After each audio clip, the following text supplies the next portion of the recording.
selagi mana hak cipta karya mereka itu dimanfaatkan oleh para pengguna.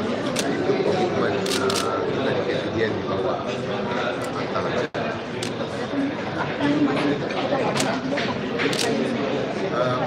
ada perkara-perkara yang perlu ditambah balik. Namun sebenarnya ada juga aspek-aspek tertentu yang akhirnya bergantung kepada para artis kita.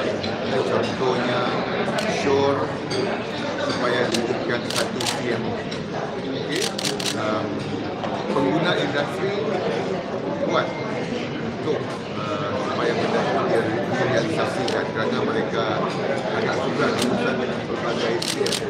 Namun belum ada konsensus di kalangan para artis kita supaya diwujudkan satu scene. Ada yang lebih cenderung pelbagai scene agar mereka boleh membuat pilihan.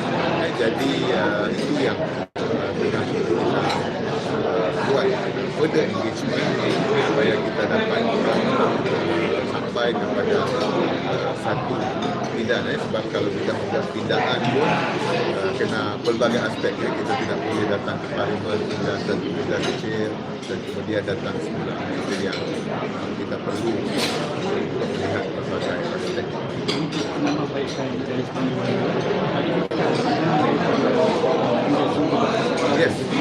Yes, kita mendapatkan pandangan daripada berbagai pihak stakeholders termasuk persatuan-persatuan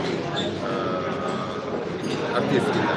Dan kalau ada sekiranya individual artis-artis itu yang belum lagi mendapat contohnya jemputan dalam forum yang dibuat oleh pihak-pihak tertentu termasuk persatuan-persatuan artis, mereka juga boleh mengemukakan pandangan mereka, pengalaman mereka untuk kita mendapat baik. Okey, sebenarnya task force kita sebenarnya dalam saya fikir 3 minggu yang lepas juga saya telah membentangkan satu nota jemaah menteri KPDN, bentangkan nota jemaah menteri yang dalam nota jemaah menteri itu kita membentangkan apakah dia isu-isu yang berbangkit. Kerana apa? Penting sebab ada antara isu-isu tersebut yang bukan di bawah bidang kuasa KPDN dan ada juga isu yang setakat ini grey area yang bukan terkait kepada punca kuasa kementerian tertentu.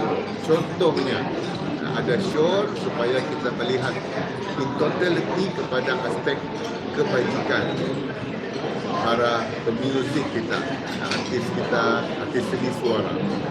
Tetapi kalau kita lihat, even Kementerian Komunikasi, mereka ada finance yang lebih kepada perfilman. Jadi tidak ada badan setakat ini yang mempunyai kuasa untuk melihat kepada aspek muzik artis-artis penyanyi kita. Jadi itu tujuan saya, KPDN bentangkan supaya kabinet maklum.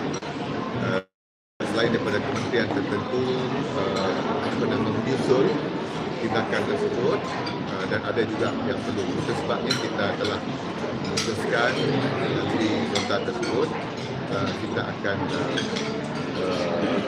institusikan task force ini supaya kita boleh menyerah pengadilan tugas bersadarkan punca kuasa sedia ada disusul oleh kementerian yang terlibat berdasarkan tanggungjawab masing-masing dan perkara-perkara yang tidak terkait dengan mana-mana perundangan kementerian tertentu untuk kita explore apa kaedah yang terbaik bagaimana kita dapat menangani yang berkaitan. Tapi task force untuk task force untuk selesaikan isu prism ini kita buat tahun ini dan belum selesai lagi, baru 25 orang, ada lebih kurang 100 lebih lagi. So kita akan bagi komitmen untuk seterusnya. Ini antara faktornya mungkin itulah ada yang kurang minat, kita tahu bayaran tidak